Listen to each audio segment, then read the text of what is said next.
Yo, I heard you like theremin. So this game sprinkles theremin on top of theremin to make a theremin soup for the Metroid Prime Trilogy, being played on a Wii U. On today's episode of Ridiculously Overpriced Video Games, I am playing my copy of the Wii disc for Metroid Prime Trilogy, which I purchased from the now defunct GameStop of Rockville, Maryland. I think it's the Federal Plaza. I purchased this thing in 2019 because I apparently had like $180 like $200 in store credit for some reason. And I found this game for $40, so I said, you know what, I'm going to add to my Wii collection, which is technically my Wii U collection at this point. And it looks like I lucked out because this game rocketed to like $200 in price later in the year, and probably by the pandemic, it's probably more expensive than that. On a related note, I also got Fire Emblem on the Wii at that same GameStop before it went out of business. They had a weird collection of Wii games because they were one of the last stores that had a decent supply of Wii titles.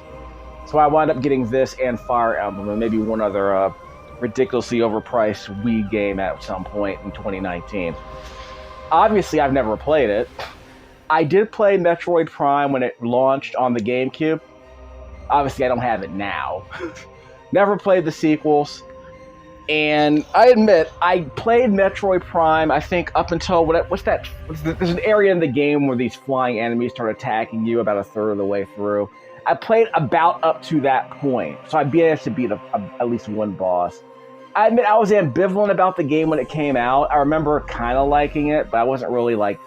If you asked me to make a list of if you asked me to make a list of like GameCube games that I really liked, this one wasn't on the list. Not that it was bad, but I really didn't feel one way or the other about it. We're gonna play a new game, but I'm playing with a Wiimote and a nunchuck, and that can't be good. Okay, first of all, where's T'Challa? That's messed up. First of all, none of these characters is my Mii, so we'll just go with the darkest one we got. Happy Black History Month, by the way. Of course, Metroid Prime Trilogy is out on the... I think Metroid Prime Remaster is available on the Switch.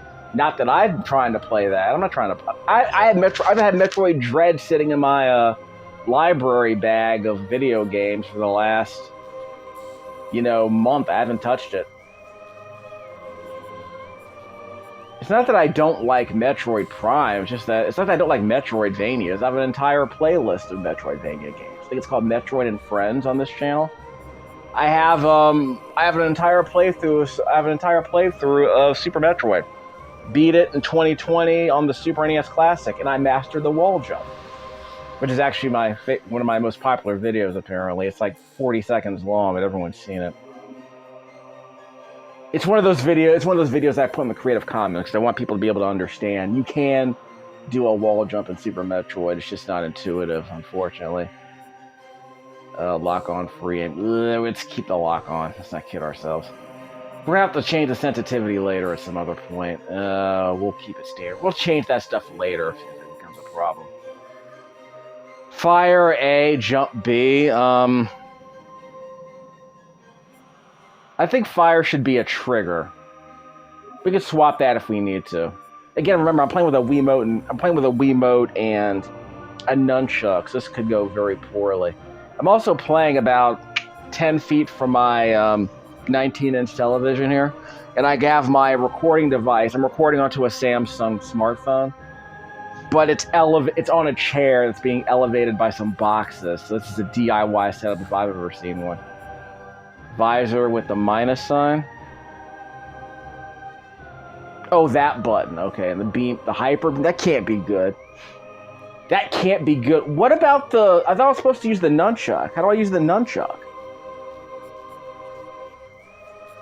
So what are the nunchuck buttons for? That can't be good. So I guess I need the nunchuck to move, but how do I use the nunchuck? I mean, I can't use the buttons on the nunchuck? That's weird. This is a research stream, in case you're wondering. Don't even worry about it. I mean, there's not that much speech in this game, correct? Yeah, there's not that. I mean, they might have added some for the Wii version. I'm not sure. How would I know? I usually prefer a mix of speech over music. these days, because I figure when I record my videos, I try to at least let the speech kind of stand out. We'll see how it goes. I can always add more game audio if you don't want to hear me blather. But let's be honest, 1,000 people are making videos of Metroid Prime today. Here in Black History Month 2023, everyone's making a Metroid Prime video. So the only way mine stands out is by my mellifluous voice. So if you dig these dulcet tones, you'll be hearing plenty of me for the next half hour. There'll be more videos of this, I assume. We'll see how poorly it goes. We're not going to do any of this fancy stuff just yet. So for this video, we're going to do a research stream of Metroid Prime with the nunchuck and the Wiimote. I would argue it's not the best way to play this game. Like, my attitude is you should be playing this game with a GameCube controller on a Wii. But I'm playing on a Wii U. There is no GameCube controller option, and to my knowledge, well, there is. It probably only works on Smash Brothers. I'll find out a bit later. And if I'm not mistaken, the Metroid Prime Trilogy only works with the nunchuck. Yeah, it only works with the nunchuck and the Wiimote. It says right here on the box. By the way, this game came with a manual and a box. This is literally complete in box. Good. Hey, holla at me if you want to make me a fair offer. But I'm not selling this game yet. I purged a bunch of games from my catalog. This was not one of them, and neither was Fire Emblem. But I was running around for like half an hour like a chicken with his head cut off, because I knew I hadn't sold this game. I was worried for a minute there that I had somehow sold this game, but there was a non-zero chance I might have sold this game when I bought my Switch. But it was far more like if you told me I had sold my entire Wii collection, I would have said, nah, I probably kept Fire Emblem and Metroid Prime Trilogy, because they're the most expensive games in my collection right now, as I recall. My Xenoblade Chronicles X game on the Wii U, I bought that game for $15. That game's worth $80 now. I don't know what the heck's going on. Xenoblade Chronicles 2 has disappeared from the universe, probably because it got confiscated by the FBI or something. I mean, that game's like $90 now. You can buy the original Xenoblade Chronicles for a decent price, but Xenoblade Chronicles 2 just blew the heck up. I mean, I get out. Maybe everyone bought every copy that existed. Maybe a bunch of anime fans bought a bunch of copies. And they've turned them all into body pillows. I don't know what they're doing with that game. But I obviously don't have it. I might be able to rent Xenoblade Chronicles 3 next month. I mean, it's pretty common. I've seen it in a lot of places. I mean, it's new-ish. So that's probably a fact. This used video game market sucks. I mean, Mario Rabbids Kingdom Battle, a launch title on the Nintendo Switch, that game was $10 Christmas of 2022. And the price just doubled, like in 2 weeks. Like as soon as the holiday season ended, GameStop apparently did an inventory and they jacked up the price. They're giving you more money for it. So if you bought a copy of Kingdom Battle for Christmas, you could sell that cartridge right now loose for $15, I bet. It's insane. This market is nuts. You could have bought this game in December and then made a profit selling it for store credit. It's absurd. But then again, people probably bought a bunch of copies of it. Press an old Z. That's not Z. Oh, okay. So on the nunchuck, the C button is to roll into the Maru ball, which is... I guess you don't have to earn it in this game. You already have it. That's one skill you haven't lost since the other Metroid games. Hold the Z button. So we have Z targeting in this game. I'm holding Z. Oh, okay. That makes things way easier. Yeah, that makes things... It's not Z targeting, really. It's more like auto lock on, which makes this game way more playable. Like I said, one of the benefits of this Wiimote, one of the conceptual ideas behind the Wiimote is that, oh yeah, this is the best way to play first-person shooters, because it gives you the free roaming movement, like the free range movement of a mouse without having to worry, because obviously back in the day, you know, we did the PS was the Wii, so that means the PS3 and the Xbox 360 were out.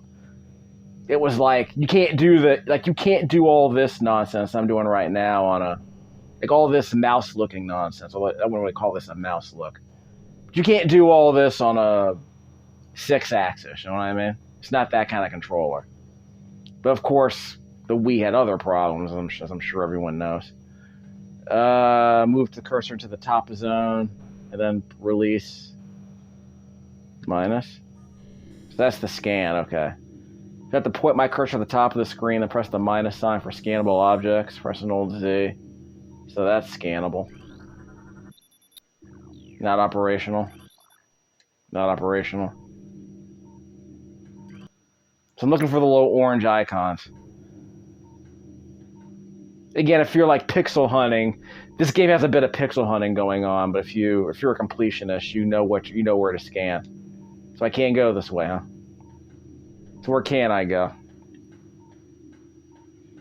These controls seem doable. We have to actually get into a fight. So I guess I'm probably gonna have to grip the Z button with all of my might. I'm gonna grasp on that Z button.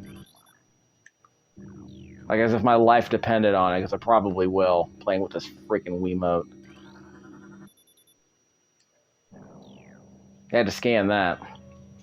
Like I said, it's a research stream. I'm literally going in with I'm going in blind, let's be honest. Press minus or B to return to the combat visor. There we are. So press the minus sign. So this doesn't do anything. I held the minus sign, I'm getting this. But if I look up and use the minus sign, just a second.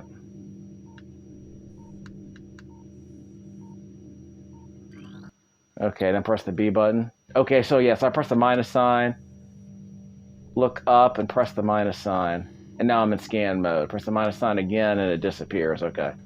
That's gonna be a bit of practice, I apologize, but I guess it's a research stream. So where are we going? Well, now I can shoot these things. Hold the Z button for the lock on. Remember, no reloading. Not needed. So we're good, right? No. Did I forget to shoot something else? Give me something else to shoot. This isn't like Skyward Sword or anything where you gotta like recalibrate your targeting reticle every time you go into a dungeon. And that was the Wiimote's thing, right? It was like, I think in Zelda Skyward Sword, apparently there was this whole thing where people, whoops. Okay, so now, I have to go up there. Minus, no, B, there we go. I think in Zelda, what was it? In Zelda Skyward Sword on the Wii U, or on the Wii, there was a thing where the game was like, okay, apparently you have to like point your crossbow at these targeting icons every time you walk into a particular room, or every time you walk into a dungeon or something. Because apparently the whole thing in that game was that it used the Wiimote Plus. And the whole deal with the Wiimote Plus is that it was more precise, but apparently you had to keep recalibrating it during the game. I'll have to look more into it, but apparently there was this whole thing where the Wiimote Plus was extremely reliable, was extremely accurate, but it had to be constantly recalibrated because apparently I don't know if there was some kind of controller drift going on or whatever. Repressurized, huh? Were they trying to blow me out of the gosh darn airlock? I can scan that. Entrance to the main docking bay. Oh, wait, this looks important. Okay, so I had to scan it. So now the door's repressurized. Press B, and I got my gun back. Alright. So I'm curious how all of this is going to work out.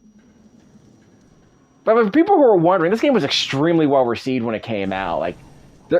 After GoldenEye came out, a lot of people were just massively disappointed with a lot of like first-person shooters on console. But Call of Duty Modern Warfare made an impression on the... remember, this came out on the GameCube. So if you're talking about like First-person shooters on console. What are we dealing with? Remember, this is like the PS2 era, the original Xbox era, so we're talking Halo, basically. GoldenEye 64, Halo, and maybe one other game. I mean, Quake. I played Quake on this channel. I played the N64 version of Quake. It was not terrible.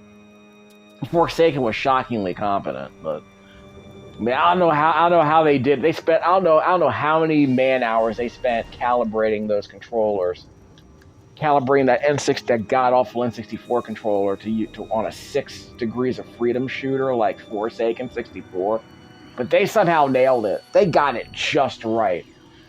I'm shocked at how well that game turned out. Now, is it a game I would keep playing? I think I still own it. Is it a game I would keep playing? Nah, not really, but I played it for an hour, and I found it surprisingly effective. It's one of those games, like I said, if you were to ask me to make a list of the biggest surprises I've had, whoops. Yeah, I'll work on speeding this up, but like I said, this is a research stream. Space Pirate Captain Harlock. Yeah. Okay, yeah, it's about that time. Pour one out for, was it Matsumoto Sensei? He was an OG. And there is no better way to honor, what's his name, than pouring one out, obviously. I wouldn't say it was sake either. I think he was a wine drinker, or at least Captain Harlock definitely was. Can I go in here? So yeah, so this game combines two SEO-friendly ideas, I guess. Metroid Prime and Matsumoto Harlock, Space Pirates. This is the original anime Space Pirates video game. I'm missing something obvious, aren't I? There we go. Okay, so what else am I missing here?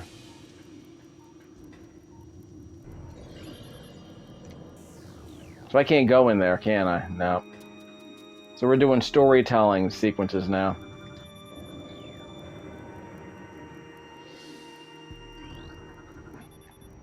I mean, to be fair, I mean, this is the kind of gameplay you probably wouldn't want in a 2D Metroid game.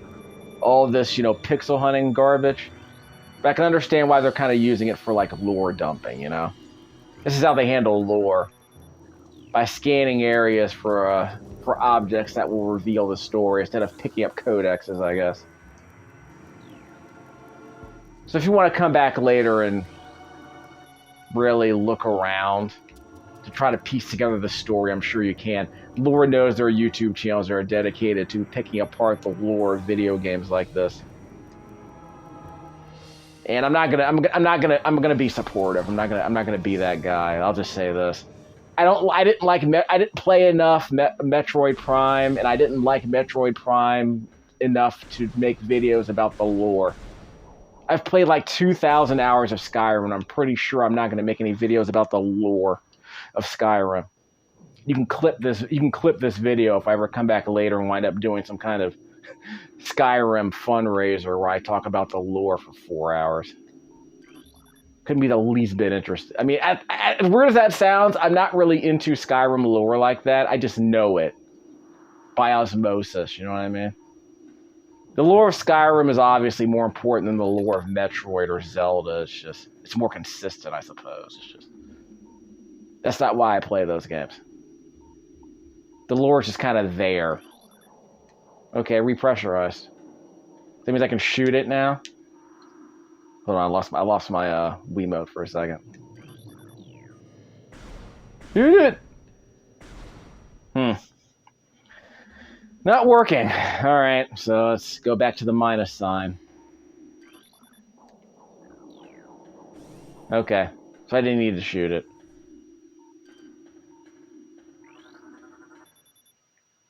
So I guess this is where I'm supposed to go, one hopes? Don't care about that. But yeah, it's like how there's like a completionist achievement for collecting all of the for collecting all the missiles. I'm sure there's a completionist achievement for getting all the for getting all the scannable objects, I suppose. already came this way. Sorry, I just made a complete U-turn. Gosh darn it. Where's the... Made a complete freaking U-turn. Is there a pause? There has to be a pause. I thought there was a map, actually. That's right, the map probably hasn't been unlocked yet, so whatever. Whatever. So I'll just... There is a cone on the top left-hand corner of the screen that's a radar, I suppose. That's not a map. Oh, well. I guess this is better than playing on a GameCube controller, I'm not sure. Like I said, we'll just see how it goes. Wait, okay, there we go. There we go. By the way, just people who don't know, it's a first-person shooter, but it's pretty claustrophobic. I mean, it fits the tone of the game, obviously. But there's also the whole thing about... Hold on. Bastards. The original GameCube had what? 48 gigabytes of RAM? 48 megabytes of RAM? Like, it was paltry. I think the PlayStation 2 had 64. I think these guys just respawned. Yeah, I'm pretty sure I shot them already. I want to say the N64... I want to say, what is it? The PlayStation 2 had 64 megabytes of RAM. The GameCube, I think, had 80? Like, it was faster than the PS2. Like, I think the PS2 was like a 300... Do I have a charge beam? I don't have a charge beam. Oh, there is a map. I don't remember charging it up, but I'll take that. But yeah, the PlayStation 2 I think was like a 300 megahertz processor or something like that.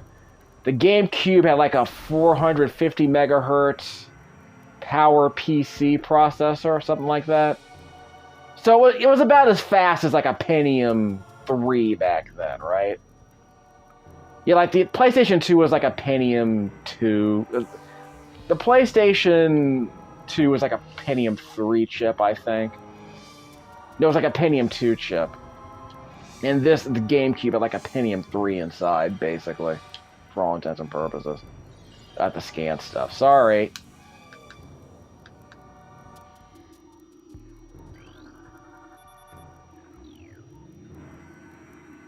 At least there was a map facility that showed me where I was... Because there was a map in the top right-hand corner of the screen when I was pointing my gun at stuff.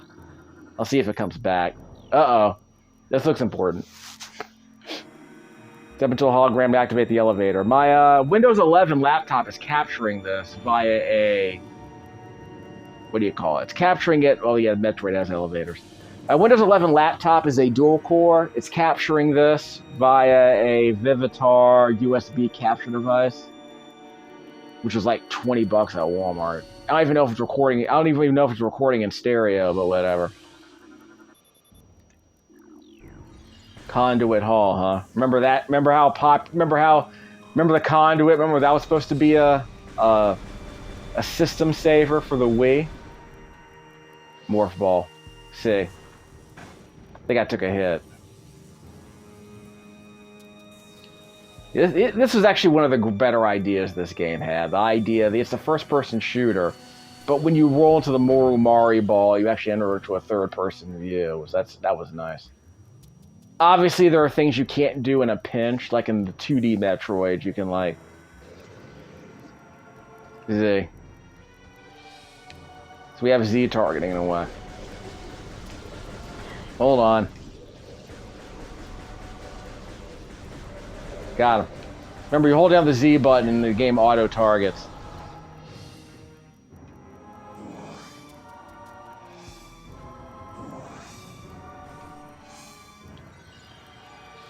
How we doing?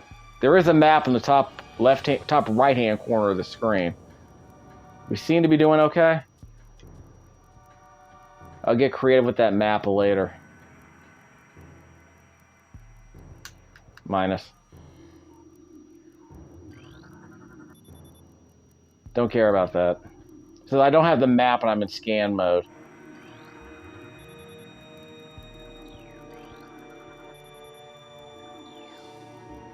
Because there are multiple windows I can investigate here.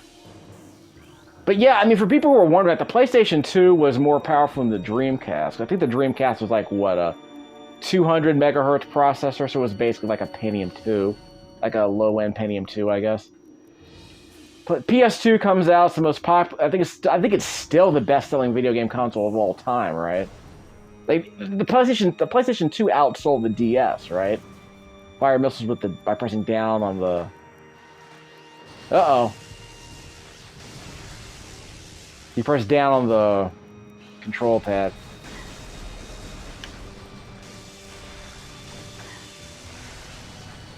How many missiles do I have? 12. Right side of the screen. Did I get it? No, I didn't get it.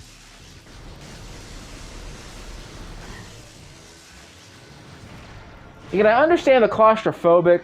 Yeah, I killed it, okay. I understand this game being claustrophobic because, remember, it was on a GameCube, so you didn't really have a lot of memory for, like, you know, big, wide open spaces, you know what I mean? I mean, there are some corridors later in the game, like about an hour into it. There'll be some larger corridors, some larger rooms we can explore. But for now, the game's going to be kind of claustrophobic. But this is not a game about, like, bunny hopping through large, wide open spaces. It's not that kind of game. It's very much about exploring. It's a corridor shooter.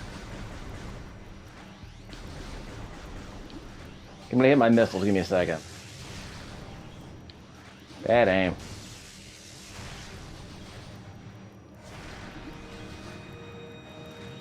The game has auto-targeting, but you have to be somewhat precise with the Wiimote. Again, I'm not going to recommend this game for people who aren't comfortable using the Wiimote. I mean, the game isn't that hard on the GameCube. I think getting used to this Wiimote is always going to be a problem for people like me. Some people are really comfortable with the Wiimote, but I have never been comfortable with this Wiimote.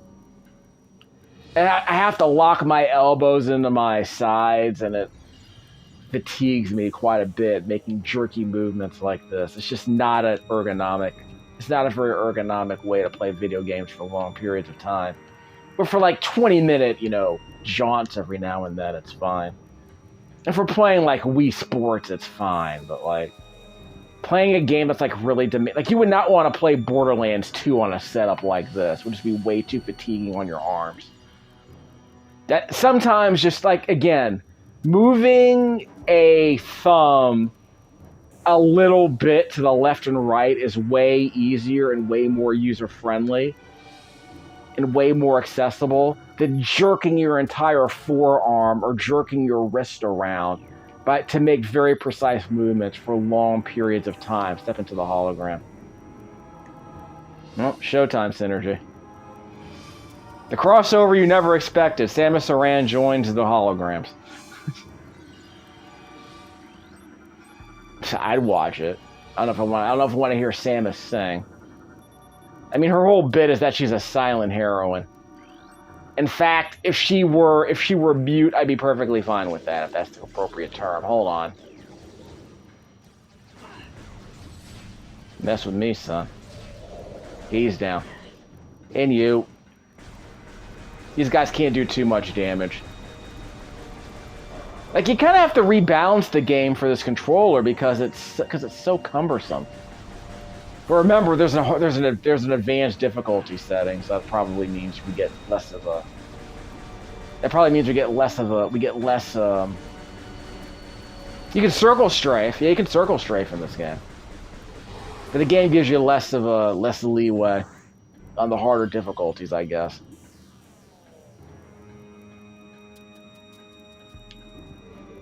Okay, I didn't want to go down. I gotta go back up. Give me a second. And I gotta go back up.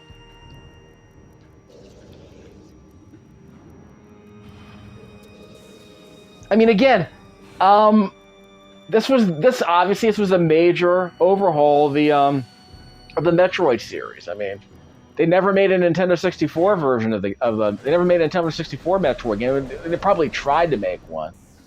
But first-person shooters always had horrible frame rates on the Nintendo 64. I think Forsaken, I think, was in the mid-20s to the 30s most of the time, so it was more playable than most. Quake was in the 30s, I think. I think Duke Nukem 64 is like 30 frames a second most of the time. I'll double-check, but...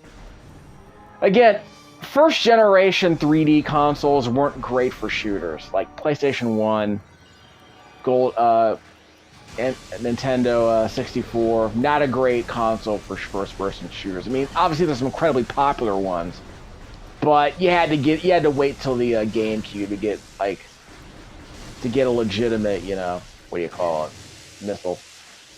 Got him. Didn't lose as much health as I thought, so that's probably worth something. Minus sign. There are missiles up there, I think. Minus. I got a research entry. Great, I get to read my codex. Can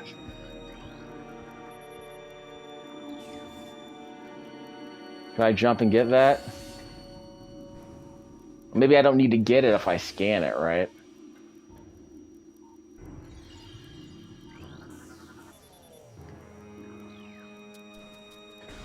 So where have I been? So I guess I already came down that other hallway, so I'm going this way. Another elevator? Yep, another elevator. Yeah, I've been saying this before. I thought that Metroid Prime is a great example of a second generation 3D game that still, the visuals still hold up. Like, this game probably got a bit of I think this game got a resolution boost. Like, it's in HD now. The GameCube version was a square 4:3 resolution, but I've been telling people, like, play this game on the GameCube and just say, like, this game's polygon budget is very small. This guy's terrible aim. Maybe that's why I'm still alive. From the Stormtrooper school of marksmanship. These space pirates have been hitting the sauce a bit too hard, I think. Too much sake. Smoking too many Zetons, drinking too much sake. And apparently they're not called Zetons. I think that was the North American parlance for the Hozet, the Zoget. I forgot what they were called. In Japan, they had a different name. They were a race of beings, and they had a totally different name. But America just called them Zetons. I don't know why. But that's a deep-cut, early 80s anime reference y'all don't need to hear about anymore. There will be other Space Pirate references, I can assure you. But maybe later. Scan visor. Yeah. There's gotta be something that turns that thing on. Ooh, I've scanned his large intestine. Your colon looks a little inflamed, my dude. I want to see a gastroenterologist about that.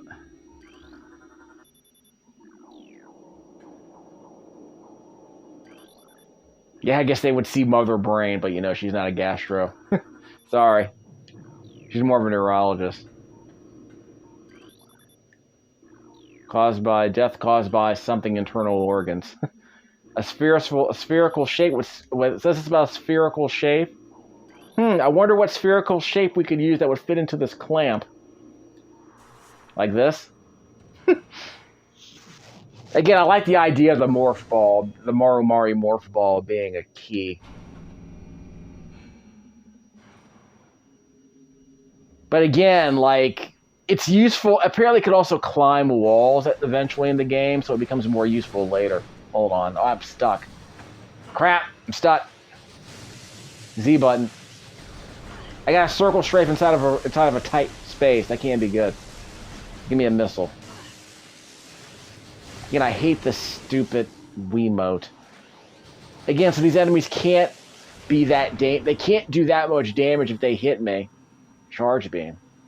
You mean this? Hold the B button. Oh, there we go. Huh. That's nice. I forgot you could do that. Okay, that's cool.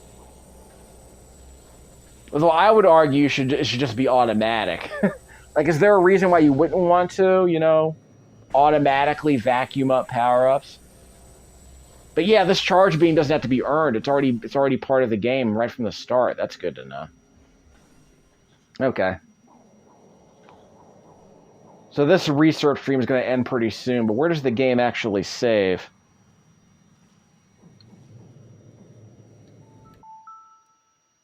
Close. I got plenty of battery power, so that's good. Because these are the only rechargeable AA batteries I have that haven't run out of power. Because these have that stupid Duralock technology. Yes, finally I can save. Perfect. No, yes, no, yeah. That's my audio cue. So you know how it is. Wiimotes burn through AA batteries, but of course, in those days, rechargeable AA batteries were still affordable. You can get them for like $2 a battery, I want to say, and they lasted for years. Like you could replenish them like hundreds of times. Like I think you can recharge these like 200 or 300 times. So I like bought like a dozen of these at least. I probably have 2 dozen of these rechargeable AA batteries. But the only reason I used them was to play Wii games. Believe it or not, I played a lot of Wii games back then. So I guess we're good, right? So we can just close it. But yeah, I mean, now that I think about it, like all my MP3 players now, like they used to use AA batteries, but that problem was we have smartphones now. Smartphones don't use AA batteries. They use lithiums. And you can buy like a lithium, you can buy like battery chargers that use AA batteries, just that they don't have much juice in them. So we'll end this video here. This is a Metroid Prime Trilogy on the Wii U. This is the disc that I got, being played on a Wii U with my Wiimote and my nunchuck. Recording through an HDMI splitter. It's a generic splitter that I purchased from Eastarland. Recording onto a Windows 11 laptop at 60 frames a second, 720p. It's a dual-core laptop using the Vivitar HDMI capture dongle. Audio was recorded using my iMore triple driver headphones into my Samsung A03 smartphone, using the Samsung Notes application, which allows me to record audio in M4A formatting.